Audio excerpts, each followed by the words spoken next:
జబ్బుల ముట్టడి నుంచి మనల్ని కాపాడేందుకు మన దేహంలో ఓ భారీ సైన్యమే ఉంది. ఆ యంత్రాంగమే మన వ్యాధి నిరోధక వ్యవస్థ. అనుక్షణం శత్రువుల్ని మట్టుబెడుతూ వ్యాధుల బారిన పడకుండా కాపాడే ఈ రక్షణ వ్యవస్థే గాడి తప్పితే ఎవరు శత్రువులో ఎవరు మిత్రులో తెలియని గందరగోళంలో అనూహ్యంగా మన మీదే కత్తిగడితే మన లోపల పెద్ద విలయమే ఏర్పడుతుంది. రక్తహీనత, కీళ్లవాతం, టైప్ 1 మధుమేహం, థైరాయిడ్ లోపాలు ఇలా ఎన్నో రకాల జబ్బులు విరుచుకుపడతాయి. ఇలాంటప్పుడు ఆయుర్వేద చికిత్సల సాయంతో వ్యాధి నిరోధక యంత్రాంగాన్ని తిరిగి ఎలా గాడిలో పెట్టుకోవచ్చో ఇప్పుడు తెలుసుకుందాం.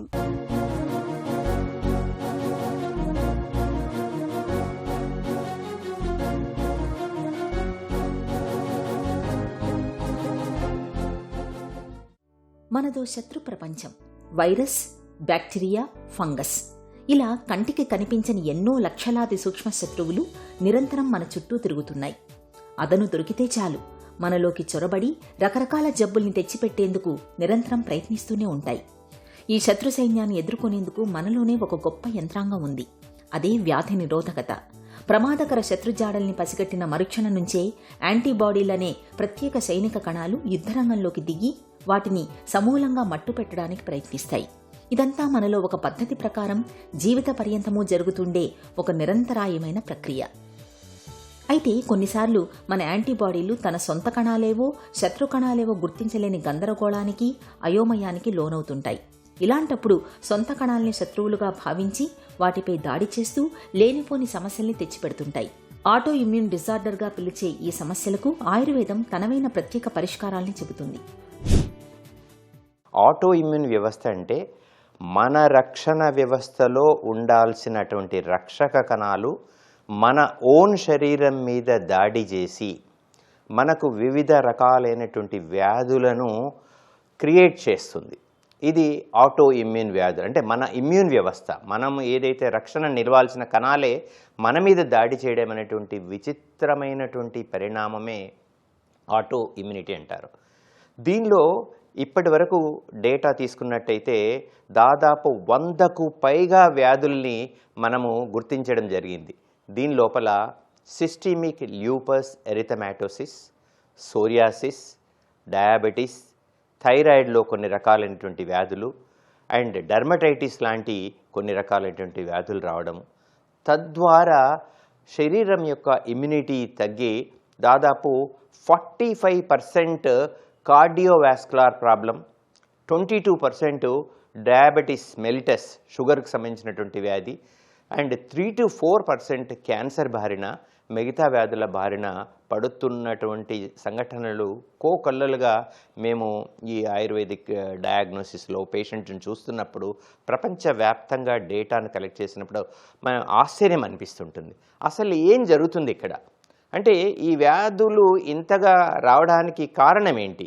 దీనిలో స్టడీ చేసినట్టయితే మనము రీడిఫైన్డ్ ఫుడ్, ప్రిజర్వ్డ్ ఫుడ్, తర్వాత high sugar food and high carbohydrate diet, తర్వాత ఇట్లాంటివి అంటే కోక్ లాంటివి, ప్రిజర్వ్డ్ ఫుడ్, స్టోరేజ్ ఫుడ్ ఎక్కువగా తీసుకోవడం, జంక్ ఫుడ్ తీసుకోవడం, పిజ్జా లాంటి ఆహార పదార్థాలు తీసుకోవడం, ఆల్కహాల్ లాంటి వాటిని మితిమీరిగా సేవించడం, తర్వాత గ్లూటెన్ లాంటి పిండి పదార్థాలని అంటే మైదాలో ఈ గ్లూటెన్ సబ్స్టెన్సెస్ ఎక్కువగా ఉంటాయి. ఇవి అధికంగా తీసుకోవడం చేత శరీరము ఒక రకమైనటువంటి కెమికల్ మార్పులను పొందుతుంది. ఆ కెమికల్ సైకో న్యూరో కెమిస్ట్రీ లోపల చేంజెస్ వస్తాయి.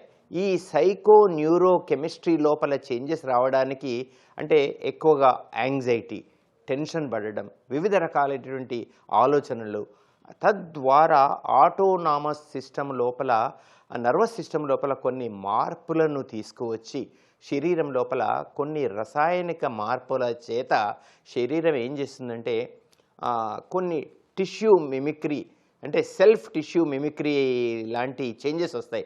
అంటే మనం తీసుకునే ఆహార పదార్థమే మనకు నార్మల్గా గుర్తిస్తుంది, కానీ శరీరంలోకి వెళ్ళిన తర్వాత ఏమవుతుందంటే అది ఒక వికటించి ఫారెన్ బాడీగా మారి అది శరీరం లోపల ఆటో ఇమ్యూన్ వ్యాధులు రావడానికి కారణభూతమై ఉంది. వ్యాధుల నుంచి, వ్యాధికారకాల నుంచి రక్షణ కల్పించే కీలకమైన వ్యాధి నిరోధక వ్యవస్థ బలహీనమైనప్పుడు మనకు జబ్బుల ముట్టడి పెరుగుతుంది. తరచూ ఏదో ఒక ఇన్ఫెక్షనో, అనారోగ్యమో మనల్ని పట్టి పీడిస్తూ ఉంటుంది. ఇలాంటప్పుడు మనలోని వ్యాధి నిరోధకతకు ఊతం ఇచ్చేందుకు ఆయుర్వేదం తనవైన కొన్ని ప్రత్యేక పరిష్కారాలను చెబుతుంది. ముఖ్యంగా విటమిన్ సి సమృద్ధిగా లభించే నిమ్మజాతి పండ్లను తరచూ తీసుకుంటే మనలో వ్యాధి నిరోధకత చక్కగా పెంపొందుతుంది. పిల్లలకు పాలు, తేనె, నెయ్యి వంటి పదార్థాలని చిన్న వయసు నుంచి అలవాటు చేస్తే వారిలో వ్యాధి నిరోధకత సన్నగిల్లడం అనే మాటే ఉండదు. ఆహారంలో తేలికగా జీర్ణం కాని పదార్థాలని బాగా తగ్గించాలి. వంటల్లో కూడా కారం, మసాలా దినుసుల్ని ఎంత తక్కువగా తీసుకుంటే అంత మంచిది. నిద్ర మన శరీరానికి సంజీవని లాంటిది. చాలినంత నిద్ర ఉన్నప్పుడు మన ఒంట్లో కూడా వ్యాధి నిరోధకత చక్కగా ఉంటుంది. రోజూ కాసేపు ఏదో ఒక వ్యాయామం చేయడాన్ని అలవాటు చేసుకోవాలి. కోపం, చిరాకు, ఒత్తిడి, ఆందోళన వంటి మానసిక ఒత్తిళ్లకు దూరంగా ఉండాలి. 90% పబ్లిక్ సంపూర్ణమైనటువంటి ఆరోగ్యవంతులు కారు. 10% మాత్రమే సంపూర్ణమైనటువంటి ఆరోగ్యం. 90% అంటే దీనిలో 60 to 70% ఏదో రకమైనటువంటి చిన్న చిన్న ప్రాబ్లమ్స్, ఆందోళన, క్లేశాలు, డిప్రెషన్, చిన్న చిన్న హెల్త్ ప్రాబ్లమ్స్, డర్మటైటిస్ లాంటివి, ఇట్లాంటి అన్ని ప్రాబ్లమ్స్ అన్నీ ఉంటాయి. ఇవన్నీ 60 to 70% డేటా కింద వస్తాయి. వీటిని ఈజీగా మనము 3 పద్ధతుల ద్వారా ఆయుర్వేదాన్ని ఇన్వాల్వ్ చేసినట్టయితే మనం ఒక 3 పద్ధతుల ద్వారా శోధన, శమన, రసాయన చికిత్స. శోధన చికిత్స అనేది డీటాక్స్ థెరపీ అనేది ఒక వినూతమైనటువంటి పద్ధతి. ఆయుర్వేదం ఇచ్చినటువంటి, ప్రపంచానికి ఇచ్చినటువంటి గిఫ్ట్. శరీరంలో పేరుకుపోయిన మలినాలని స్నేహ స్వేదాలు అనేటువంటి ప్రక్రియ ద్వారా, స్నేహపానం ద్వారా మనము ప్రాపర్గా మనం 7 నుండి 21 రోజుల ఇది ఒక ఫుల్ ఫ్లెడ్జ్డ్ ప్రక్రియ ఉంటుంది. దీనిలో కొన్ని రకాలైనటువంటి ఘృతాలని, మెడికేటెడ్ ఘృతాలని 7 రోజులు తాగించేసి స్వేదకర్మ ద్వారా వాటిని శరీరంలో నుంచి కోష్ఠానికి రప్పించి వాటిని విసర్జన రూపకంగా కానీ, వమన రూపకంగా కానీ బయటికి పంపించే ఈ ప్రత్యేకమైన యూనిక్ ప్రొసీజర్కే డీటాక్స్ థెరపీ అంటారు. ఇది చాలా ఉత్తమమైనది.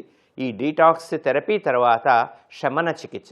దీని లోపల మంచి రకాలైనటువంటి ఔషధాలని అకార్డింగ్ టు, అంటే సిస్టమిక్ ల్యూపస్ ఎరిథమాటోసిస్ లాంటి వ్యాధి ఉందా, థైరాయిడైటిస్ లాంటి వ్యాధి ఉందా, లేదంటే సోరియాసిస్ లాంటి స్కిన్ డిజార్డర్స్ ఉన్నాయా, మానసికమైనటువంటి ఆందోళన ఉన్నాయా, అకార్డింగ్ టు ద వ్యాధి మనము తదనుగుణంగా చాలా రకాలైనటువంటి వ్యాధులను అకార్డింగ్ టు ఆయుర్వేదిక్ నిష్ణాతులు మనకిస్తారు. తర్వాత రసాయన చికిత్స అనేటువంటిది, ఇది ప్రత్యేకమైనటువంటి ఒక కాంప్లిమెంటరీ ట్రీట్మెంట్ మోడాలిటీ. ఆధునిక చికిత్సా పద్ధతుల్లో లేనటువంటిది ఈ పద్ధతి. ఈ రసాయనిక చికిత్స ఏంటంటే it is a sort of rejuvenation therapy. దీనిలో ఏమవుతుందంటే ధాతువుల్ని టోనప్ చేయడం, ధాతువుల యొక్క ఫంక్షన్ ఎన్హాన్స్ చేయడానికి మేము సాధారణంగా గోమూత్ర శిలాజిత్ లాంటిది 10 grams శతావరి కానీ అశ్వగంధ చూర్ణముల చేత కలిపి, కొన్నిసార్లు అవసరమైనట్టయితే స్వర్ణభస్మాను 125 milligrams కలిపిన ఒక ప్రత్యేకమైన కాంబినేషన్ను నెల రోజుల డోసుగా విడగొట్టేసి ఇవ్వడం. తర్వాత ఉసిరికాయలతో తయారు చేసినటువంటి లేహ్యాలను, ఆమ్లకి రసాయనం కానీ, చవనప్రాశ లాంటి రసాయనాలు కానీ కొన్ని రసాయనాలను ఇవ్వడం. రసాయని క్యాప్సల్స్ అనేటువంటివి ప్రత్యేకమైన మార్కెట్లో విడుదలయ్యాయి. అది రోజు ఒకటి తీసుకోవడము.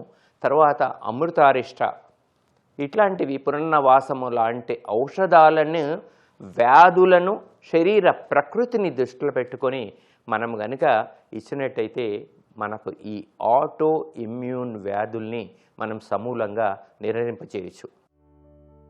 ఆటో ఇమ్యూన్ జబ్బులకు ఖచ్చితమైన కారణాలు లేనందువల్ల వీటిని నివారించుకోవటం ప్రస్తుతానికి కష్టమైన విషయం. అయితే ఒంట్లో వ్యాధి నిరోధకతను పటిష్టంగా ఉంచుకోవడం ద్వారా చాలా జబ్బుల్ని మనం నివారించుకోవచ్చు. ఒంట్లో వ్యాధి నిరోధకతను చక్కగా ఉంచుకునేందుకు ఆయుర్వేదం ఎండు ఖర్జూరాల్ని, ఎండు ద్రాక్ష పళ్ళని మేలైన పరిష్కారాలుగా చెబుతుంది. రాత్రిపూట గోరువెచ్చటి నీటిలో ఖర్జూరాల్ని లేదంటే ఎండు ద్రాక్ష పళ్ళని నానబెట్టి తర్వాతి రోజు ఉదయం వాటిని మెత్తగా గుజ్జుగా చేసి పానీయంలాగా నిత్యం తాగుతుంటే మనలో ఒంట్లో వ్యాధి నిరోధకత సన్నగిల్లడం అనే మాటే ఉండదు. 2 చెంచాల ఉసిరి రసానికి 1 చెంచాడు తేనెను కలిపి ప్రతిరోజు ఉదయం తీసుకోవటం మంచిదే. అశ్వగంధ చూర్ణాన్ని 3 గ్రాముల పరిమాణంలో తీసుకుని గోరువెచ్చటి పాలలో కలుపుకొని నిత్యం తాగుతూ ఉంటే వ్యాధి నిరోధకత చక్కగా ఉంటుంది. మనలోని వ్యాధి నిరోధకతను చక్కగా ఉంచుకునేందుకు మనసును ప్రశాంతంగా ఉంచుకోవటం చాలా ముఖ్యం. మనసును ప్రశాంతంగా ఉంచుకునేందుకు యోగాసనాలు, ధ్యానం, ప్రాణాయామం వంటి వాటిని తరచూ సాధన చేస్తుండాలి. వ్యాధి నిరోధకత మరీ సన్నగిల్లినప్పుడు డాక్టర్ పర్యవేక్షణలో కొంతకాలం పాటు అశ్వగంధ లేహ్యం, చవనప్రాశ, ద్రాక్షాసవం, బ్రాహ్మీ రసాయనం వంటి ఔషధాలను వాడుకుంటే మంచి ఫలితం ఉంటుంది.